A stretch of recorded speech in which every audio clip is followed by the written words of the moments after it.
Punjabi radio USA ਸੁਣ ਰਹੇ ਸਾਰੇ ਹੀ ਮਾਣਯੋਗ ਅਤੇ ਸਤਿਕਾਰ ਸਰੋਤਿਆਂ ਨੂੰ ਪਿਆਰ ਸਤਿਕਾਰ ਸਹਿਤ ਨਿੱਘੀ ਜਿਹੀ ਸਤਿ ਸ੍ਰੀ ਅਕਾਲ। ਮੈਂ ਰਾਜਕਰਨਵੀਰ ਸਿੰਘ ਫਰੈਜ਼ਨੋ ਸਟੂਡੀਓਜ਼ ਤੋਂ ਅਤੇ ਮੇਰੇ ਨਾਲ ਇਸ ਟਾਈਮ ਜੁੜ ਚੁੱਕੇ ਨੇ ਹਰਜੋਤ ਸਿੰਘ ਖਾਲਸਾ ਜੀ ਸੈਨ ਹੋਜ਼ੇ ਸਟੂਡੀਓਜ਼ ਤੋਂ। ਹਰਜੋਤ ਸਿੰਘ ਜੀ ਆਇਆਂ ਨੂੰ ਸਵਾਗਤ ਹੈ। ਸਤਿ ਸ੍ਰੀ ਅਕਾਲ। ਸਤਿ ਸ਼੍ਰੀ ਅਕਾਲ, ਧੰਨਵਾਦ ਜੀ ਆਇਆਂ ਨੂੰ। ਪੰਜਾਬੀ ਰੇਡੀਓ USA ਦੇ ਜਿੰਨੇ ਵੀ ਸਰੋਤੇ ਸਾਡੇ ਸਾਰੇ ਹੀ AM ਸਟੇਸ਼ਨ, FM ਸਟੇਸ਼ਨ, ਘਰਾਂ ਦੇ ਵਿੱਚ ਰੇਡੀਓ ਸੈਟਸ ਦੇ ਰਾਹੀਂ, ਟੈਲੀਫੋਨ ਦੇ ਰਾਹੀਂ, ਫੇਸਬੁੱਕ, YouTube 'ਤੇ ਲਾਈਵ ਦੇਖ ਰਹੇ ਹੋ, ਸੁਣ ਰਹੇ ਹੋ, ਸਾਰਿਆਂ ਨੂੰ ਜੀ ਆਇਆਂ ਨੂੰ ਅਤੇ ਬਹੁਤ ਹੀ ਪਿਆਰ ਅਤੇ ਸਤਿਕਾਰ ਭਰੀ ਸਤਿ ਸ਼੍ਰੀ ਅਕਾਲ। ਸਰੋਤਿਓ, ਅੱਜ ਫਰਵਰੀ ਦੀ 26 ਤਰੀਕ ਆ, ਦਿਨ ਸ਼ੁੱਕਰਵਾਰ ਆ। ਤੁਹਾਡੇ ਲਈ ਸ਼ਾਮ ਦਾ ਅਪਡੇਟ ਅਮਰੀਕਾ ਪ੍ਰੋਗਰਾਮ ਲੈ ਕੇ ਹਾਜ਼ਰ ਹੋਏ ਹਾਂ। ਪ੍ਰੋਗਰਾਮ ਸ਼ੁਰੂ ਕਰਨ ਤੋਂ ਪਹਿਲਾਂ ਸਾਡੇ ਅੱਜ ਦੇ ਸਪਾਂਸਰਸ, ਉਹਨਾਂ ਦਾ ਧੰਨਵਾਦ। ਖਾਲਸਾ ਇੰਸ਼ੋਰੈਂਸ ਏਜੰਸੀ ਵਾਲੇ, ਜਿਨ੍ਹਾਂ ਦੇ ਕੋਲੋਂ ਤੁਸੀਂ ਹਰ ਇੱਕ ਤਰੀਕੇ ਦੀ ਇੰਸ਼ੋਰੈਂਸ ਕਰਵਾ ਸਕਦੇ ਹੋ। ਇੰਸ਼ੋਰੈਂਸ ਬਾਰੇ ਪਤਾ ਕਰਨ ਲਈ ਕਾਲ ਕਰ ਸਕਦੇ ਹੋ ਨੰਬਰ 408-272-2500 4082722500। ਨਾਲ ਹੀ ਗੁਰਦੀਪ ਸਿੰਘ ਵਿਰਦੀ ਕਲੋਵਿਸ, ਸਤਨਾਮ ਸਿੰਘ ਸ਼ੇਰਗਿਲ ਸੈਲਮਾ, ਬੀਸਲਾ ਪਰਿਵਾਰ Fresno, Manjit Singh Nivana Fresno, Amarjit Singh Fresno, Gurbachan Singh Nagra Sacramento, Rajpal Singh Kulwant Singh Lachhar Bakersfield, Major Singh Sidhu Bakersfield, Amarjit Singh Jaswinder Kaur Virk Houston Texas, Sandhu ਪਰਿਵਾਰ Fremont, Pritpal Singh Atwal Elk Grove, Darshan Singh Kang Yuba City, Ranjit Singh Fresno, Zander home mortgage real estate ਵਾਲੇ, ਜਿਨ੍ਹਾਂ ਦੇ ਕੋਲੋਂ ਤੁਸੀਂ ਘਰ ਖਰੀਦਣ ਵੇਚਣ ਦੀਆਂ ਸੇਵਾਵਾਂ ਲੈ ਸਕਦੇ ਹੋ। ਜੇ ਇਸ ਦੇ ਬਾਰੇ ਜਾਣਕਾਰੀ ਲਈ ਕਾਲ ਕਰੋ ਮੋਹਨ ਚੀਮਾ ਹੁਣਾਂ ਨੂੰ 559-905-2575 ਦੇ ਉੱਤੇ। ਅਤੇ ਇਮੀਗ੍ਰੇਸ਼ਨ ਦਾ ਹੋਵੇ ਕਿਸੇ ਵੀ ਤਰੀਕੇ ਦਾ ਕੰਮ ਤਾਂ ਇਮੀਗ੍ਰੇਸ਼ਨ ਅਟਰਨੀ ਜੇ ਟਿਰਕਿਆਣਾ ਹੁਣਾਂ ਦੇ ਨਾਲ ਸੰਪਰਕ ਕਰੋ ਨੰਬਰ 4159090503 415-909-0503 ਦੇ ਉੱਤੇ। ਇਹਨਾਂ ਸਾਰਿਆਂ ਦਾ ਧੰਨਵਾਦ। ਜੇਕਰ ਤੁਸੀਂ ਜਾਂ ਕੋਈ ਹੋਰ ਕਾਰੋਬਾਰ ਇਸ ਪ੍ਰੋਗਰਾਮ ਨੂੰ ਸਪਾਂਸਰ ਕਰਨਾ ਚਾਹੁੰਦੇ ਹੋ, ਸੰਪਰਕ 408-722-7698 ਦੇ ਉੱਤੇ। ਜੀ, ਅੱਜ ਦੀਆਂ ਖਬਰਾਂ ਵੱਲ ਆਈਏ ਤੇ ਜਿਹੜੇ ਪ੍ਰੋਗਰੈਸਿਵ ਡੈਮੋਕ੍ਰੇਟਸ ਹੈਗੇ ਆ, ਉਹ ਹੁਣ ਆਪਣੀ ਇੱਕ ਤਰ੍ਹਾਂ ਦੇ ਨਾਲ ਹਾਰ ਮੰਨ ਰਹੇ ਆ ਵੀ ਜਿਹੜਾ $15 ਮਿਨੀਮਮ ਵੇਜ ਵਾਲਾ ਮੁੱਦਾ ਆ, ਉਸ ਨੂੰ ਕੋਵਿਡ ਵਾਲੇ ਜਿਹੜਾ ਨਵਾਂ ਪੈਕੇਜ ਆ ਉਹਦੇ ਵਿੱਚ ਇਨਕਲੂਡ ਨਹੀਂ ਕੀਤਾ ਗਿਆ। ਉਹਦੇ ਸੰਬੰਧ ਦੇ ਵਿੱਚ ਜਿਹੜੀ ਵਾਸ਼ਿੰਗਟਨ ਤੋਂ ਕਾਂਗਰਸ ਵੂਮਨ ਹੈਗੀ ਜੈਪਾਲ, ਉਹ ਕਹਿੰਦੀ ਆ ਵੀ ਅਸੀਂ ਕੋਈ ਨਾ ਕੋਈ ਜ਼ਰੂਰ ਆਲਟਰਨੇਟਿਵ, ਚਾਹੇ ਇਹਦੇ ਵਿੱਚ ਨਹੀਂ ਇਨਕਲੂਡ ਕੀਤਾ ਗਿਆ, ਉਹਦੇ ਵਿੱਚ ਅਸੀਂ ਪੂਰਾ ਜ਼ੋਰ ਲਾਵਾਂਗੇ, ਕਿਉਂਕਿ ਅਸੀਂ ਜਿਹੜੇ ਲੋਕਾਂ ਨੂੰ ਵਾਅਦਾ ਕੀਤਾ ਸੀ ਵੀ ਜਿਹੜਾ ਮਿਨੀਮਮ ਵੇਜ ਆ ਉਹ $15 ਲੈ ਕੇ ਆਵਾਂਗੇ। ਦੂਸਰੇ ਪਾਸੇ ਜਿਹੜੇ ਪ੍ਰੋਗਰੈਸਿਵਸ ਆ ਇਹ ਵੀ ਸੋਚ ਰਹੇ ਆ ਵੀ ਜੇ ਅਸੀਂ ਜ਼ਿਆਦਾ ਲੱਤ ਫਸਾਈ ਤਾਂ ਫਿਰ ਜਿਹੜਾ ਦੂਜਾ COVID-19 ਵਾਲਾ ਜਿਹੜਾ ਪੈਕੇਜ ਆ ਉਹਨੂੰ ਜਿਹੜਾ ਅਸਰ ਹੋ ਸਕਦਾ। ਸੋ ਜਦੋਂ ਉਹਨਾਂ ਨੂੰ ਲੱਗ ਗਿਆ ਵੀ ਸਾਡੀਆਂ 50 ਵੋਟਾਂ ਨਹੀਂ ਹੋਣਗੀਆਂ, ਸੋ ਇਸ ਮੁੱਦੇ ਦੇ ਉੱਤੇ ਐਗਰੀ ਕਰ ਗਏ ਵੀ ਠੀਕ ਆ, ਇਹਨੂੰ ਫੋਰ ਦਾ ਟਾਈਮ ਬੀਇੰਗ ਇਸ ਨੂੰ ਪਿੱਛੇ ਖਿੱਚ ਲਵਾਂਗੇ। ਜੀ, ਅਗਲੀ ਜਿਹੜੀ ਗੱਲ ਕਰਦੇ ਜਾਈਏ, ਇਹੀ ਜਿਹੜੇ ਪ੍ਰੋਗਰੈਸਿਵ ਆ ਉਹ ਕਹਿ ਰਹੇ ਆ ਵੀ ਅਸੀਂ ਸੈਨੇਟ ਦੇ ਵਿੱਚ ਫਿਲਬਸਟਰ ਆ ਉਸ ਨੂੰ ਖ਼ਤਮ ਕਰਨਾ ਚਾਹੁੰਦੇ ਹਾਂ, ਕਿਉਂਕਿ ਹੁਣ ਜਿਹੜੀ ਮਿਨੀਮਮ ਵੇਜ ਵਾਲੇ ਮਾਮਲੇ ਦੇ ਵਿੱਚ ਇਹਨਾਂ ਨੂੰ ਹਾਰ ਦਾ ਸਾਹਮਣਾ ਜਿਹੜਾ ਉਹ ਕਰਨਾ ਪੈ ਰਿਹਾ ਆ। ਜੇ 50 ਵੋਟਾਂ ਦੇ ਨਾਲ ਉਹ ਪਾਸ ਹੋ ਜਾਂਦਾ ਤਾਂ ਫਿਲਬਸਟਰ ਦੇ ਨਾਲ ਉਸ ਨੂੰ ਰੋਕਿਆ ਜਾ ਸਕਦਾ ਸੀਗਾ। ਉਸ ਦੇ ਲਈ ਫਿਲਬਸਟਰ ਨੂੰ ਰੋਕਣ ਦੇ ਲਈ 60 ਸੈਨੇਟ ਵੋਟਾਂ ਜਿਹੜੀਆਂ ਚਾਹੀਦੀਆਂ ਹੁੰਦੀਆਂ ਆ, ਅਤੇ ਇੱਦਾਂ ਕਰਦੇ ਹੋਏ ਫਿਲਬਸਟਰ ਦੀ ਵਰਤੋਂ ਜ਼ਿਆਦਾਤਰ ਵਿਰੋਧੀ ਧਿਰਾਂ ਕਿਸੇ ਵੀ ਬਿੱਲ ਦੇ ਖਿਲਾਫ ਜਿਹੜੀਆਂ ਉਹ ਯੂਜ਼ ਕਰਦੀਆਂ ਆਈਆਂ ਨੇ ਅਤੇ ਆਉਣ ਵਾਲੇ ਸਮੇਂ ਦੇ ਵਿੱਚ ਵੀ ਕਰਦੇ ਰਹਿਣਗੇ। ਹੁਣ ਕਾਫੀ ਜ਼ਿਆਦਾ ਇਸ ਦੇ ਬਾਰੇ ਚਰਚਾ ਚੱਲ ਰਹੀ ਆ ਵੀ ਫਿਲਬਸਟਰ ਆ ਉਸ ਨੂੰ ਜਿਹੜਾ ਆ ਪੂਰਨ ਤੌਰ ਦੇ ਉੱਤੇ ਖ਼ਤਮ ਕਰ ਦੇਣਾ ਚਾਹੀਦਾ ਆ। ਸੋ ਦੇਖਦੇ ਹਾਂ ਫਿਲਬਸਟਰ ਦੀ ਇਸ ਲੜਾਈ ਦੇ ਵਿੱਚ ਕਿਸ ਦਾ ਪਲੜਾ ਜਿਹੜਾ ਆ ਉਹ ਭਾਰੀ ਰਹਿੰਦਾ ਆ। ਅਤੇ ਅਗਲੀ ਖਬਰ ਵੱਲ ਚੱਲੀਏ, ਜਿਹੜੀ ਖਸ਼ੋਗੀ ਦੀ ਕਿਲਿੰਗ ਨੂੰ ਲੈ ਕੇ ਆ। ਅੱਜ ਪ੍ਰੈਜ਼ੀਡੈਂਟ ਜੋ ਬਾਈਡਨ ਨੇ ਇਹ ਕਿਹਾ ਆ ਵੀ ਮੈਂ ਜਿਹੜਾ ਸਾਊਦੀ ਅਰੇਬੀਆ ਦਾ ਕਰਾਊਨ ਪ੍ਰਿੰਸ ਆ ਉਹਨੂੰ ਕਿਸੇ ਤਰ੍ਹਾਂ ਦੀ ਜਿਹੜੀ ਸਜ਼ਾ ਨਹੀਂ ਦੇਵਾਂਗੇ, ਪੈਨਲਾਈਜ਼ ਨਹੀਂ ਕਰਾਂਗੇ, ਤਾਂ ਕਿ ਜਿਹੜੇ US ਦੇ ਰਿਲੇਸ਼ਨ ਆ ਉਹ ਖਰਾਬ ਨਾ ਹੋਣ। ਪਰ ਬਹੁਤ ਸਾਰੇ ਜਿਹੜੇ ਹਿਊਮਨ ਰਾਈਟਸ ਆਰਗੇਨਾਈਜੇਸ਼ਨਸ ਆ, ਪਲੱਸ ਜੋ ਬਾਈਡਨ ਹੁਣਾਂ ਦੀ ਪਾਰਟੀ ਦੇ ਆਪਣੇ ਹੀ ਮੈਂਬਰ ਜਿਹੜੇ ਪ੍ਰੈਜ਼ੀਡੈਂਟ ਟਰੰਪ ਵੇਲੇ ਕਹਿੰਦੇ ਸੀ ਵੀ ਉਹ ਸਖਤ ਸਟੈਂਡ ਨਹੀਂ ਲੈ ਰਹੇ, ਉਹ ਹੁਣ ਥੋੜ੍ਹੇ ਅਪਸੈਟ ਨਜ਼ਰ ਆ ਰਹੇ ਆ ਵੀ ਇੱਥੇ ਜਿਹੜਾ ਆ ਸਾਨੂੰ ਸਟੈਂਡ ਲੈਣਾ ਚਾਹੀਦਾ ਸੀ ਉੱਥੇ ਦਾ ਜਿਹੜਾ ਸਾਊਦੀ ਦਾ ਕਿੰਗ ਆ ਉਹਦੇ ਅਗੇਂਸਟ, ਜਿਸ ਨੇ ਕਿ ਇੱਥੇ ਦਾ ਜਿਹੜਾ ਪਰਮਾਨੈਂਟ ਰੈਜ਼ੀਡੈਂਟ ਜਮਾਲ ਖਸ਼ੋਗੀ, ਜਿਹੜਾ ਵਾਸ਼ਿੰਗਟਨ ਪੋਸਟ ਦਾ ਜਿਹੜਾ ਰਿਪੋਰਟਰ ਸੀ, ਉਹਨੂੰ ਜਿਹੜਾ ਟੁਕੜਿਆਂ ਵਿੱਚ ਵੱਢ ਕੇ ਜਿਹੜਾ ਆ ਉੱਥੇ ਦੀ ਸਰਕਾਰ ਵੱਲੋਂ ਡਾਇਰੈਕਟਲੀ ਇਨਵੋਲਵ ਹੋ ਕੇ ਉਹਨੂੰ ਮਾਰਿਆ ਗਿਆ, ਅਤੇ US ਨੂੰ ਐਕਸ਼ਨ ਲੈਣਾ ਚਾਹੀਦਾ ਸੀ ਇਹਦੇ ਉੱਤੇ। ਜਿਹੜੀ ਆਪਣੀ ਜਿਹੜੇ ਇੰਟੈਲੀਜੈਂਸ ਕਮੇਟੀਆਂ ਆ ਉਹਨਾਂ ਨੇ ਅੱਜ ਇਸ ਚੀਜ਼ ਨੂੰ ਸਪਸ਼ਟ ਕੀਤਾ ਵੀ ਸਾਊਦੀ ਕਰਾਊਨ ਪ੍ਰਿੰਸ ਨੇ ਹੀ ਇਸ ਓਪਰੇਸ਼ਨ ਨੂੰ ਹਰੀ ਝੰਡੀ ਦਿੱਤੀ ਸੀ, ਜਿਸ ਦੇ ਵਿੱਚ ਜਮਾਲ ਖਸ਼ੋਗੀ ਆ ਉਸ ਦੀ ਜਿਹੜੀ ਆ ਉਹ ਹੱਤਿਆ ਕੀਤੀ ਗਈ ਸੀ। ਇਹ ਰਿਪੋਰਟ ਜਿਹੜੀ ਉਹ ਦੱਸਦੀ ਆ। ਓਰੇਗਨ ਦੇ ਡੈਮੋਕ੍ਰੇਟ ਜਿਹੜੇ ਸੈਨੇਟਰ ਰੌਨ ਵਾਈਡਨ ਜਿਹੜੇ ਆ ਉਹ ਕਹਿ ਰਹੇ ਆ, ਕਹਿੰਦੇ ਵੀ ਕਰਾਊਨ ਪ੍ਰਿੰਸ ਦੇ ਉੱਤੇ ਸੈਂਕਸ਼ਨਸ, ਫਾਈਨੈਂਸ਼ੀਅਲ, ਟਰੈਵਲ ਅਤੇ ਲੀਗਲ ਇਹ ਲੱਗਣੀਆਂ ਚਾਹੀਦੀਆਂ ਆ ਅਤੇ ਉਹਨਾਂ ਦੀ ਸਰਕਾਰ ਨੂੰ ਇਸ ਦੇ ਨਤੀਜੇ ਆ ਉਹ ਭੁਗਤਣੇ ਚਾਹੀਦੇ ਆ ਜਿੰਨੀ ਦੇਰ ਤੱਕ ਉਹ ਸਰਕਾਰ ਦੇ ਵਿੱਚ ਹੈਗਾ ਆ। ਇਹ ਬਹੁਤ ਮੰਦਭਾਗੀ ਗੱਲ ਆ ਵੀ ਇਸ ਚੀਜ਼ ਨੂੰ ਲੈ ਕੇ ਜਿਹੜਾ ਬਾਈਡਨ ਪ੍ਰਸ਼ਾਸਨ ਆ ਉਸਨੇ ਕੋਈ ਵੀ ਸਖਤ ਸਟੈਂਡ ਜਿਹੜਾ ਉਹ ਨਹੀਂ ਲਿਆ। ਜਿੱਦਾਂ ਤੁਸੀਂ ਜ਼ਿਕਰ ਕੀਤਾ ਹੀ ਆ ਵੀ ਉਸ ਟਾਈਮ ਦੇ ਉੱਤੇ ਡੈਮੋਕ੍ਰੇਟਸ ਆ ਟਰੰਪ ਹੁਣਾਂ ਦੀ ਉਹਨਾਂ ਦੇ ਨਾਲ ਨਜ਼ਦੀਕੀ ਅਤੇ ਉਹ ਸਾਰੀ ਚੀਜ਼ ਦੇ ਉੱਤੇ ਸਵਾਲ ਚੁੱਕਦੇ ਸੀਗੇ, ਪਰ ਅੱਜ ਉਹਨਾਂ ਦੇ ਹੀ ਜਿਹੜੇ ਪਾਰਟੀ ਦੇ ਰਾਸ਼ਟਰਪਤੀ ਬਾਈਡਨ ਆ ਉਹਨਾਂ ਦੀ ਇਸ ਦੇ ਉੱਤੇ ਚੁੱਪੀ ਹੋਈ ਨਹੀਂ। ਇਨਫੈਕਟ ਕਿਹਾ ਵੀ ਅਸੀਂ ਉਹਨਾਂ ਦੇ ਨਾਲ ਸੰਬੰਧ ਖਰਾਬ ਨਹੀਂ ਕਰਨਾ ਚਾਹੁੰਦੇ, ਇਸ ਲਈ ਕੋਈ ਉਹਨਾਂ 'ਤੇ ਸੈਂਕਸ਼ਨਜ਼ ਜਾਂ ਪੈਨਲਾਈਜ਼ ਉਹਨਾਂ ਨੂੰ ਨਹੀਂ ਕਰਾਂਗੇ। ਇਹ ਉਸ ਤੋਂ ਵੀ ਮਾੜੀ ਗੱਲ ਲੱਗ ਰਹੀ ਆ। ਸੋ ਬਿਲਕੁਲ ਕੁਛ ਕੁ ਜਿਹੜੇ 77 ਦੇ ਕਰੀਬ ਜਿਹੜੇ ਬੰਦੇ ਆ ਉਹਨਾਂ ਦੇ ਵੀਜ਼ੇ ਤਾਂ ਬੰਦ ਕਰ ਦਿੱਤੇ ਆ, 2 ਕੰਪਨੀਆਂ ਵੀ ਬੈਨ ਕੀਤੀਆਂ, ਪਰ ਜਿਹੜਾ ਰਾਜਾ ਆ ਉਹਦੇ ਅਗੇਂਸਟ ਕੋਈ ਡਾਇਰੈਕਟ ਐਕਸ਼ਨ ਨਹੀਂ ਲਿਆ। ਸਾਰਿਆਂ ਨੂੰ ਪਤਾ ਹੀ ਆ ਫਿਰ। ਸੋ ਇਹਦਾ ਮੇਨ ਰੀਜ਼ਨ ਜਿਹੜਾ ਉੱਥੋਂ ਤੇਲ ਆਉਂਦਾ ਹੈਗਾ। ਜੀ ਬਿਲਕੁਲ। ਇੱਕ ਹੀ ਜਿਹੜੀ ਚੀਜ਼ ਕੀਤੀ ਸੀ ਸਾਊਦੀ ਅਰੇਬੀਆ ਨੂੰ, ਉਹਨਾਂ ਨੇ ਕਿਹਾ ਸੀ ਵੀ ਤੁਸੀਂ ਸਾਡੇ ਹਥਿਆਰ ਨਹੀਂ ਵਰਤ ਸਕਦੇ ਯਮਨ ਦੇ ਉੱਤੇ, ਜਿਹੜੀ ਤੁਸੀਂ ਇਸ ਟਾਈਮ ਹਮਲੇ ਜਿਹੜੇ ਉਹ ਕਰੀ ਜਾ ਰਹੇ ਹੋ, ਪਰ ਇਸ ਵੱਡੇ ਮਾਮਲੇ ਦੇ ਵਿੱਚ ਇਹਨਾਂ ਨੇ ਪਾਸਾ ਜਿਹੜਾ ਉਹ ਵੱਟ ਲਿਆ ਹੈਗਾ ਆ। ਅਗਲੀ ਜਿਹੜੀ ਹਰਜੋਤ ਸਿੰਘ ਦੀ ਗੱਲ ਕਰਦੇ ਜਾਈਏ, CPEC ਦੀਆਂ ਸਪੀਚਾਂ ਜਿਹੜੀਆਂ ਹੋਈਆਂ ਉਸ ਦੇ ਵਿੱਚ ਜਿਹੜੇ ਡੋਨਲਡ ਟਰੰਪ ਜੂਨੀਅਰ ਆ ਉਹਨਾਂ ਨੇ ਪ੍ਰੈਜ਼ੀਡੈਂਟ ਬਾਈਡਨ, ਐਂਡਰਿਊ ਕਿਊਮੋ ਅਤੇ ਜਿਹੜੀ ਲਿਜ਼ ਚੇਨੀ ਇਹਨਾਂ ਦੀ ਉਹੀ ਪਾਰਟੀ ਦੀ ਮੈਂਬਰ ਆ ਉਸ ਨੂੰ ਲਿੰਕਨ ਪ੍ਰੋਜੈਕਟ ਲਿਜ਼ ਚੇਨੀ ਕਹਿ ਕੇ ਜਿਹੜਾ ਆਪਣੀ CPEC ਦੀ ਸਪੀਚ ਦੇ ਵਿੱਚ ਬੁਲਾਇਆ ਹੈਗਾ ਆ। So Donald Trump junior conservative political action conference ਦੇ ਵਿੱਚ ਜਿਹੜੇ ਉੱਥੇ ਪਹੁੰਚੇ ਸੀ। ਟੈਡ ਕਰੂਜ਼ ਵੀ ਇਸ ਦੇ ਵਿੱਚ ਇਸ ਤੋਂ ਪਹਿਲਾਂ ਜਿਹੜੇ ਉਹ ਪਹੁੰਚ ਚੁੱਕੇ ਸੀਗੇ। ਇਸ ਕਨਵੈਨਸ਼ਨ ਨੂੰ ਇੱਕ ਟਾਈਮ ਦੇ ਉੱਤੇ TPAC ਵੀ ਕਿਹਾ ਗਿਆ। ਕਹਿਣ ਦਾ ਭਾਵ ਵੀ ਕੰਜ਼ਰਵੇਟਿਵ ਨਹੀਂ, ਟਰੰਪ ਪੋਲੀਟੀਕਲ ਐਕਸ਼ਨ ਕਾਨਫਰੰਸ ਦੇ ਵਜੋਂ ਵੀ ਜਿਹੜਾ ਇਸ ਨੂੰ ਜਿਹੜਾ ਉਹ ਦੇਖਿਆ ਜਾ ਰਿਹਾ ਹੈਗਾ ਆ। ਸੋ ਉਹਨਾਂ ਨੇ ਪ੍ਰੈਜ਼ੀਡੈਂਟ ਬਾਈਡਨ ਦੇ ਪਹਿਲੇ 1 ਮਹੀਨਾ ਆਫਿਸ ਦੇ ਵਿੱਚ ਜਿਹੜਾ ਆ ਉਹ ਉੱਤੇ ਵਿੱਚ ਜਿਹੜੇ ਉਹਨਾਂ ਨੇ ਕੰਮ ਕੀਤੇ, ਖਾਸ ਕਰਕੇ ਕਹਿੰਦੇ ਵੀ ਚਾਈਨਾ ਦੇ ਮੋਹਰੇ ਉਹ ਗੋਡੇ ਟੇਕ ਗਏ ਆ US ਐਨਰਜੀ ਦੇ ਉੱਤੇ ਜਿਹੜਾ ਐਗਜ਼ੀਕਿਊਟਿਵ ਆਰਡਰ ਆ ਉਸ ਨੂੰ ਐਲੀਮੀਨੇਟ ਕਰਕੇ। ਅਗਲੀ ਖਬਰ ਵੱਲ ਚਲੀਏ। ਜਿਹੜਾ ਬਾਈਡਨ ਐਡਮਿਨਿਸਟ੍ਰੇਸ਼ਨ ਆ ਉਹ ਨਵੀਂ ਟੈਂਟ ਫੈਸਿਲਿਟੀ ਜਿਹੜੀ ਆ ਟੈਕਸਸ ਦੇ ਵਿੱਚ ਖੋਲ੍ਹਣ ਜਾ ਰਿਹਾ, ਕਿਉਂਕਿ ਵੱਡੀ ਗਿਣਤੀ ਦੇ ਵਿੱਚ ਜਿਹੜੇ ਮਾਈਗਰੈਂਟਸ ਆ ਉਹ ਬਾਰਡਰ ਤੋਂ USA ਦੇ ਵਿੱਚ ਆ ਰਹੇ ਹੈਗੇ ਆ। ਇਹ ਜਿਹੜੀ ਨਵੀਂ ਟੈਂਟ ਫੈਸਿਲਿਟੀ ਆ ਇਹ ਡੋਨਾ ਟੈਕਸਸ ਦੇ ਵਿੱਚ ਖੋਲ੍ਹੀ ਗਈ ਹੈਗੀ ਆ। ਇੱਕ ਪਾਸੇ ਜਿਹੜੇ ਐਡਮਿਨਿਸਟ੍ਰੇਸ਼ਨ ਆ ਉਹ ਇਹ ਵੀ ਡਰ ਰਿਹਾ ਵੀ ਜਿਹੜਾ COVID-19 ਆ ਉਹ ਵੀ ਬੜਾ ਵੱਡਾ ਚੈਲੰਜ ਹੈਗਾ। ਦੂਜੇ ਪਾਸੇ ਜਿਹੜੀ ਫੈਸਿਲਿਟੀ ਖੋਲ੍ਹੀ ਗਈ ਹੈਗੀ ਆ 1,85,000 ਸਕੁਅਰ ਫੁੱਟ ਦੇ ਕਰੀਬ ਐਕਸਟਰਾ ਜਿਹੜਾ ਏਰੀਆ ਆ ਇਹ ਟੈਂਟ ਏਰੀਆ ਇਹ ਖੋਲ੍ਹਿਆ ਗਿਆ, ਜਿੱਥੇ ਕਿ ਜਿਹੜੇ ਮਾਈਗਰੈਂਟਸ ਆ ਜਿਹੜੇ ਬਾਰਡਰ ਕ੍ਰਾਸ ਕਰਕੇ ਆਊਗੇ ਉਹਨਾਂ ਦੇ ਲਈ ਰੱਖਿਆ ਗਿਆ ਹੈ। ਜੀ ਅਗਲੀ ਜਿਹੜੀ ਆਪਾਂ ਹਰਜੋਤ ਸਿੰਘ ਜੀ ਗੱਲ ਕਰਦੇ ਜਾਈਏ ਤਾਂ ਕੈਨੇਡਾ ਦੇ ਦੁਆਰਾ ਐਸਟਰਾਜ਼ੈਨੇਕਾ ਜਿਹੜੀ ਵੈਕਸੀਨ ਹੈਗੀ ਆ ਉਸ ਨੂੰ ਜਿਹੜੀ ਆ ਹਰੀ ਝੰਡੀ ਦੇ ਦਿੱਤੀ ਗਈ ਆ। ਇਹ ਜਿਹੜਾ ਆ ਉਹ ਅਪਰੂਵਲ ਆਇਆ ਆ। ਉੱਧਰ ਨਾਲ ਹੀ FDA ਦੇ ਦੁਆਰਾ ਵੀ ਉਹਨਾਂ ਦੇ ਐਕਸਪਰਟ ਪੈਨਲ ਨੇ ਵੀ ਇਹ ਅਪਰੂਵਲ ਜਿਹੜਾ ਰਿਕਮੈਂਡ ਕੀਤਾ ਹੈ ਵੀ Johnson and Johnson corona virus vaccine ਆ ਉਸ ਨੂੰ ਅਪਰੂਵ ਜਿਹੜਾ ਉਹ ਕਰ ਦਿੱਤਾ ਜਾਵੇ। ਆਈ ਥਿੰਕ ਆਲਰੇਡੀ ਉਹਨਾਂ ਨੇ ਐਮਰਜੈਂਸੀ ਯੂਜ਼ ਦੇ ਲਈ ਇਸ ਨੂੰ ਹਰੀ ਝੰਡੀ ਜਿਹੜੀ ਆ ਦੇਣ ਦਾ ਇਸ਼ਾਰਾ ਜਿਹੜਾ ਉਹ ਕਰ ਦਿੱਤਾ ਹੈਗਾ ਆ। ਇਹ 1 ਡੋਜ਼ ਵਾਲੀ ਜਿਹੜੀ ਹਰਜੋਤ ਸਿੰਘ ਜੀ ਵੈਕਸੀਨ ਜਿਹੜੀ ਹੋਵੇਗੀ ਅਤੇ ਇਹ ਆਖਿਆ ਜਾ ਰਿਹਾ ਆ ਵੀ ਇਹਦੇ ਨਾਲ ਖਾਸ ਕਰਕੇ ਜਿਹੜੇ ਰੂਰਲ ਪੇਂਡੂ ਇਲਾਕੇ ਆ ਜਿੱਥੇ ਪਹੁੰਚਣਾ ਆਉਣਾ ਜਾਣਾ ਔਖਾ ਆ ਉੱਥੇ ਇਹ ਜਿਹੜੀਆਂ ਵੈਕਸੀਨ ਲੈ ਕੇ ਜਾਣ ਦੇ ਨਾਲ 1 ਡੋਜ਼ ਦੇ ਕੇ ਹੀ ਕਾਫੀ ਲੋਕਾਂ ਨੂੰ ਜਲਦੀ ਦੇ ਨਾਲ ਵੈਕਸੀਨੇਟ ਕੀਤਾ ਜਾ ਸਕਦਾ ਆ। ਅਤੇ ਜਿੰਨੀ ਜਲਦੀ ਵੈਕਸੀਨੇਸ਼ਨਸ ਜਿਹੜੀਆਂ ਆ ਉਹ ਹੋਣਗੀਆਂ ਉਨੀ ਓ ਜਲਦੀ ਸਾਰਾ ਕੁਛ ਮੁੜ ਦੁਬਾਰਾ ਜਿਹੜਾ ਉਹ ਖੁੱਲ੍ਹਣ ਵੱਲ ਨੂੰ ਜਿਹੜਾ ਉਹ ਹੋਵੇਗਾ। ਸੋ FDA ਪੈਨਲ ਨੇ ਇਹ ਰਿਕਮੈਂਡੇਸ਼ਨ ਦੇ ਦਿੱਤੀ ਆ ਵੀ ਆਥੋਰਾਈਜ਼ ਜਿਹੜਾ ਹੈ ਇਸ ਨੂੰ ਕਰ ਦਿਓ ਐਮਰਜੈਂਸੀ ਯੂਜ਼ ਦੇ ਲਈ।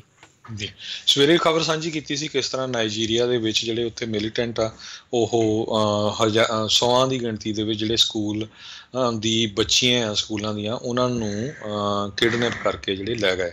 ਈਵਨ ਦੋ ਉੱਥੇ ਜਿਹੜਾ ਮਿਲਟਰੀ ਦਾ ਜਿਹੜਾ ਚੈਕਿੰਗ ਪੁਆਇੰਟ ਸੀ ਉਹ ਵੀ ਸਿਰਫ 4 ਮਿੰਟ ਦੂਰੀ ਦੇ ਉੱਤੇ ਸੀ। ਇੱਕ ਪੁਲਿਸ ਵਾਲਾ ਉਹ ਨਹੀਂ ਮਾਰਿਆ। ਅਤੇ ਦੂਸਰੇ ਪਾਸੇ ਇਥੋਪੀਅਨ ਵਾਰ ਦੇ ਵਿੱਚ ਵੀ ਜਿਹੜਾ ਆ ਹੁਣ ਜਿਹੜੀ ਐਮਨਿਸਟੀ ਇੰਟਰਨੈਸ਼ਨਲ ਆ ਉਹ ਕਹਿ ਰਹੀ ਆ ਵੀ ਉੱਥੇ ਵਾਰ ਕ੍ਰਾਈਮ ਹੋ ਰਿਹਾ ਹੈਗਾ। ਇਥੋਪੀਆ ਦਾ ਟਿਗਰੇ ਰੀਜਨ ਜਿਹੜਾ ਆ ਉੱਥੇ ਕਹਿੰਦੇ ਐਥਨਿਕ ਕਲੈਂਜ਼ਿੰਗ ਹੋ ਰਹੀ ਹੈਗੀ ਆ। ਇਥੋਪੀਅਨ ਤੇ ਐਰੀਟਰੀਅਨ ਇਹ ਦੋਨੋਂ ਹੀ ਜਿਹੜੇ ਮੁਲਕ ਦੀਆਂ ਫੌਜਾਂ ਆ ਪਿਛਲੇ ਕਾਫੀ ਲੰਮੇ ਸਮੇਂ ਤੋਂ ਜਿਹੜੀਆਂ ਆਪਸ ਦੇ ਵਿੱਚ ਲੜ ਰਹੀਆਂ ਹੈਗੀਆਂ, ਕਦੇ ਸ਼ਾਂਤ ਹੋ ਜਾਂਦੀਆਂ, ਕਦੇ ਦੁਬਾਰਾ ਕੀ ਫਿਰ ਉੱਥੇ ਜਿਹੜੀ ਲੜਾਈ ਸ਼ੁਰੂ ਹੋ ਜਾਂਦੀ ਆ। ਸੋ ਇਹ ਜਿਹੜਾ ਰੀਜਨ ਆ ਬਹੁਤ ਹੀ ਜ਼ਿਆਦਾ ਜਿਹੜਾ ਖਤਰਨਾਕ ਇਸ ਟਾਈਮ ਬਣਿਆ ਹੋਇਆ ਹੈਗਾ ਆ। ਕਹਿੰਦੇ ਪਈ 52,000 ਦੇ ਕਰੀਬ ਇਸ ਕਨਫਲਿਕਟ ਦੇ ਵਿੱਚ ਜਿਹੜੇ ਆ ਲੋਕਾਂ ਦੀ ਮੌਤ ਹੋ ਚੁੱਕੀ ਆ। 62,000 ਦੇ ਕਰੀਬ ਇਥੋਪੀਅਨ ਜਿਹੜੇ ਆ ਉਹ ਸੁਡਾਨ ਦੇ ਵਿੱਚ ਭੱਜ ਕੇ ਚਲੇ ਗਏ ਆਪਣੀ ਮੌਤ ਆਪਣੀ ਜਾਨ ਬਚਾਉਣ ਦੇ ਲਈ। ਜੀ ਜੀ ਬਿਲਕੁਲ। ਅਗਲੀ ਜਿਹੜੀ ਹਰਜੋਤ ਸਿੰਘ ਜੀ ਗੱਲ ਕਰਦੇ ਜਾਈਏ, ਕੈਲੀਫੋਰਨੀਆ ਦੇ ਵਿੱਚ ਇੱਕ ਜਿਹੜਾ ਕਾਨੂੰਨ ਦੇ ਮੁਤਾਬਕ ਕਹਿੰਦੇ ਉਹਨਾਂ ਡਿਪਾਰਟਮੈਂਟ ਸਟੋਰਸ ਨੂੰ $1,000 ਤੱਕ ਦਾ ਜਿਹੜਾ ਜੁਰਮਾਨਾ ਕੀਤਾ ਜਾ ਸਕਦਾ ਆ ਜਿਹੜੇ ਆਪਣੇ ਟੋਇਜ਼ ਆ ਜੈਂਡਰ ਦੇ ਆਧਾਰ ਦੇ ਨਾਲ ਉਹਨਾਂ ਨੂੰ ਸੈਪਰੇਟ ਕਰਦੇ ਨੇ।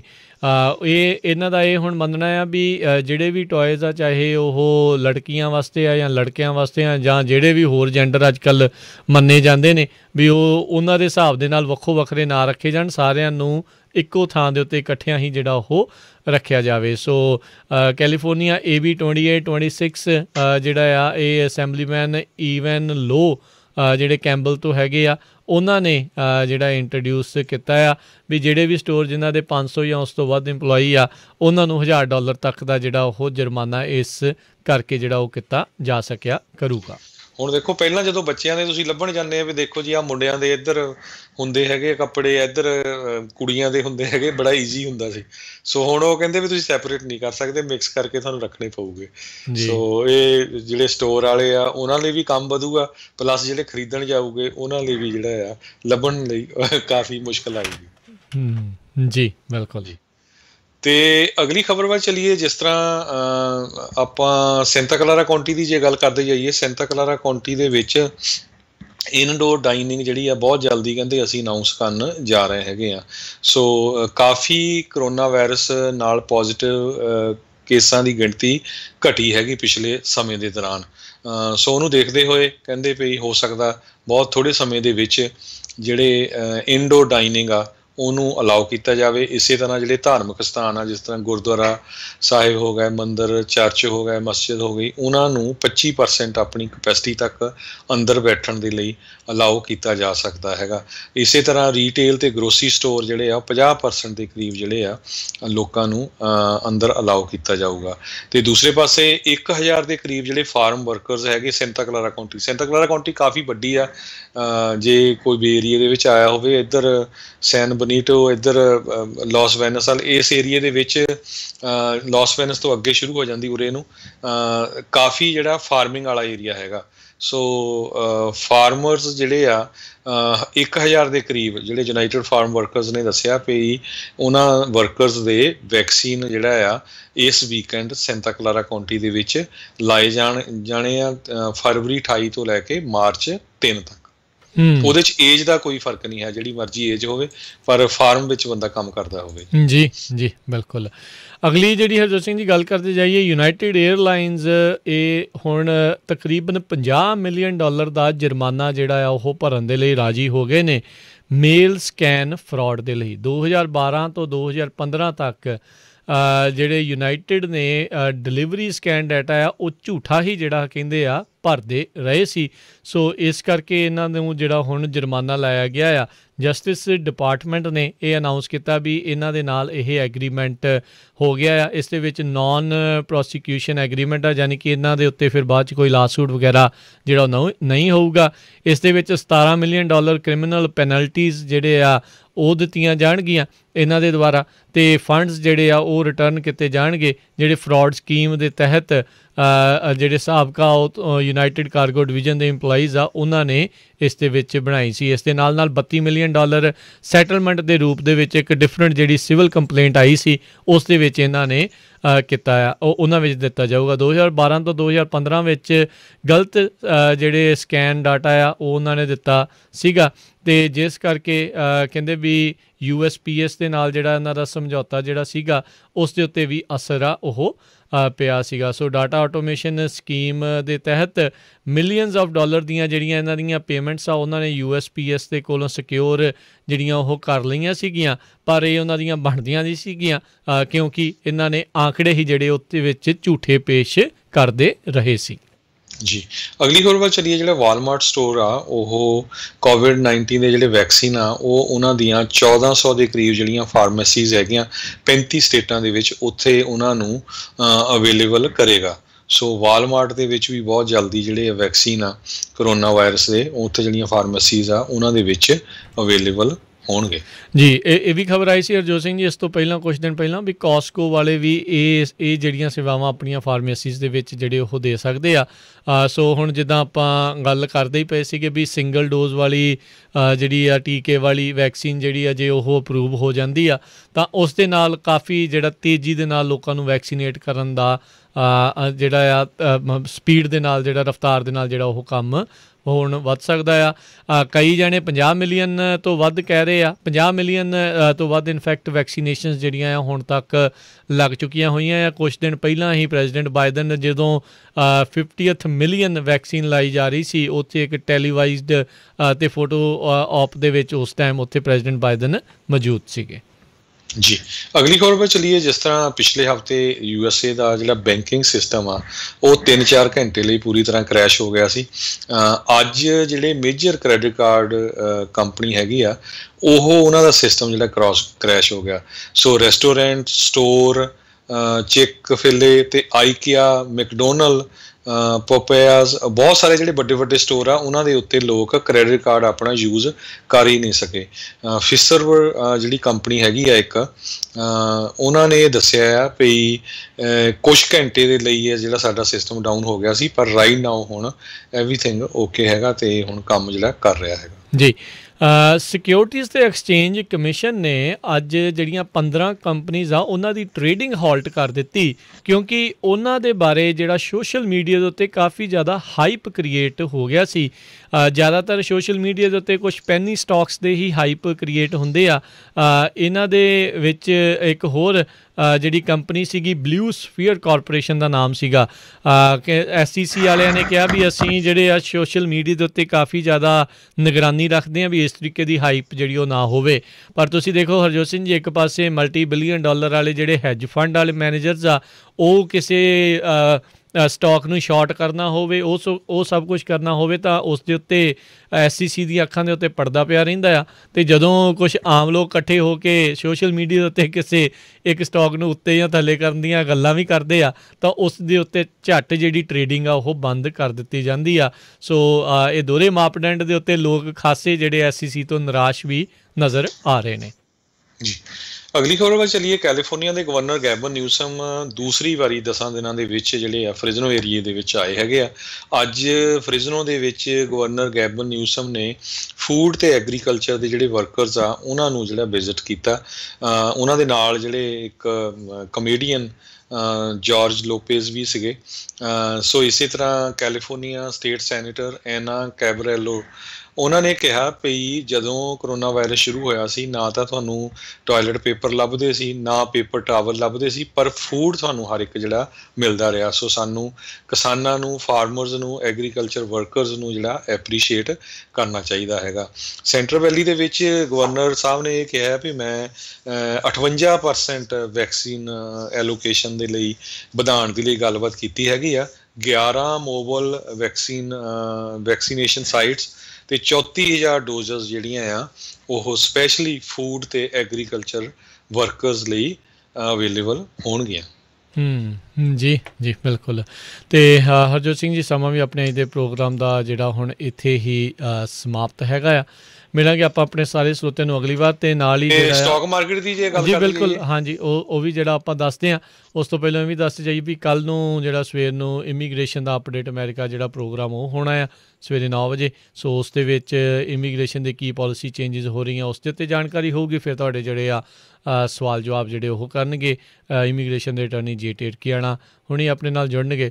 ਫਿਰ ਢਾਡੀ ਵਾਰਾਂ ਦਾ ਪ੍ਰੋਗਰਾਮ ਵੀ ਜਿਹੜਾ ਕੱਲ੍ਹ ਨੂੰ ਹੁੰਦਾ ਆ, ਸੁਰ ਪੰਜਾਬ ਦੇ ਇਹ ਜਿਹੜਾ ਝਿਲਮਿਲ ਤਾਰੇ ਪ੍ਰੋਗਰਾਮ, ਇਸ ਦੇ ਨਾਲ ਨਾਲ ਕਵੀ ਦਰਬਾਰ ਜਿਹੜੇ ਪ੍ਰੋਗਰਾਮ ਆ ਇਹ ਤੁਹਾਡੇ ਲਈ ਜਿਹੜੇ ਉਹ ਪੇਸ਼ ਕੀਤੇ ਜਾਣਗੇ। ਅਤੇ ਜਾਣ ਤੋਂ ਪਹਿਲਾਂ ਸਟਾਕ ਮਾਰਕੀਟ ਦਾ ਦੱਸਦੇ ਜਾਈਏ। ਅੱਜ ਡਾਓ ਜੋਨਸ ਦੇ ਵਿੱਚ ਫਿਰ ਵੱਡੀ ਗਿਰਾਵਟ ਜਿਹੜੀ ਉਹ ਦੇਖੀ ਗਈ, 1.5% ਮਾਰਕੀਟ ਡਿੱਗੀ ਆ। 470 ਪੁਆਇੰਟ ਦੀ ਗਿਰਾਵਟ ਹੋਈ ਆ। 90,932 ਦੇ ਉੱਤੇ ਇਹ ਬੰਦ ਹੋਇਆ। ਨੈਸਡੈਕ ਦੇ ਵਿੱਚ 73 ਪੁਆਇੰਟ ਵਧੇ ਆ। 13,192 ਦੇ ਉੱਤੇ ਇਹ ਬੰਦ ਹੋਇਆ। S&P ਦੇ ਵਿੱਚ 18 ਪੁਆਇੰਟ ਡਿੱਗੇ। 3811 ਦੇ ਉੱਤੇ ਇਹ ਬੰਦ ਹੋਇਆ। ਸੋਨੇ ਦੀ ਕੀਮਤ $1733 ਪ੍ਰਤੀ ਆਉਂਸ ਰਹੀ ਅਤੇ 10 ਈਅਰ ਯੀਲਡ 1.46% ਰਹੀ। ਜੀ, ਸੋ ਇਸ ਸਾਲ ਦੇ ਵਿੱਚ 1.8% ਦੇ ਕਰੀਬ ਜਿਹੜੀ ਆ ਸਟਾਕ ਮਾਰਕੀਟ ਉਹ ਡਾਊਨ ਗਈ ਹੈਗੀ ਡਾਓ ਜੋਨ। ਸੋ ਇਹ ਕਾਫੀ ਅਮਾਊਂਟ ਬਣਦਾ, 2% ਦੇ ਲੱਗ ਸਕੇ। ਸੋ $1 ਦੀ ਕੀਮਤ ਜਿਹੜੀ ਆ ਕੈਨੇਡਾ ਦੇ $1.27 ਦੇ ਬਰਾਬਰ ਰਹੀ ਹੈਗੀ ਆ। ਇੰਡੀਆ ਦੇ ਜਿਹੜੇ ਹੈਗੇ ਆ $1 ਦੀ ਕੀਮਤ ਇੰਡੀਆ ਦੇ $73.60 ਦੇ ਬਰਾਬਰ ਰਹੀ ਆ। ਇੰਡੀਆ ਦਾ ਰੁਪਈਆ ਜਿਹੜਾ ਕਾਫੀ ਲੁੜਕ ਰਿਹਾ ਰਾਜਕਨਵੀਰ ਸਿੰਘ ਜੀ। 24 ਫਰਵਰੀ ਨੂੰ ਜਿਹੜੀ ਕੀਮਤ ਸੀਗੀ ਅੱਜ ਤੋਂ 3 ਦਿਨ ਪਹਿਲਾਂ $72.39 ਸੀ ਅਤੇ ਰਾਈਟ ਨਾਓ $73.60 ਆ। ਸੋ 2 ਦਿਨਾਂ ਦੇ ਵਿੱਚ $1 ਅਤੇ 20 ਪੈਸੇ ਜਿਹੜੇ ਆ ਉਹ ਘਟੇ ਹੈ, ਜਿਹੜਾ ਡਾਲਰ ਦੇ ਬਰਾਬਰ ਚੜ੍ਹ ਗਏ ਹੈਗੇ ਜੀ। ਅਤੇ ਇੱਥੇ ਹੀ ਜਿਹੜਾ ਆਪਾਂ ਹੁਣ ਇਜਾਜ਼ਤ ਲੈਂਦੇ ਹਾਂ। ਮੇਰੇ ਰਾਜਕਨਵੀਰ ਸਿੰਘ ਵੱਲੋਂ ਅਤੇ ਹਰਜੋਤ ਸਿੰਘ ਵੱਲੋਂ ਤੁਹਾਨੂੰ ਸਾਰਿਆਂ ਨੂੰ ਹੀ ਪਿਆਰ ਸਤਿਕਾਰ ਸਹਿ ਨਿੱਘੀ ਜਿਹੀ ਸਤਿ ਸ੍ਰੀ ਅਕਾਲ। ਜਿਉਂਦੇ ਵਸਦੇ ਰਹੋ, ਹੱਸਦੇ ਖੇਲਦੇ ਰਹੋ ਅਤੇ ਸੁਣਦੇ ਰਹੋ ਪੰਜਾਬੀ ਰੇਡੀਓ USA।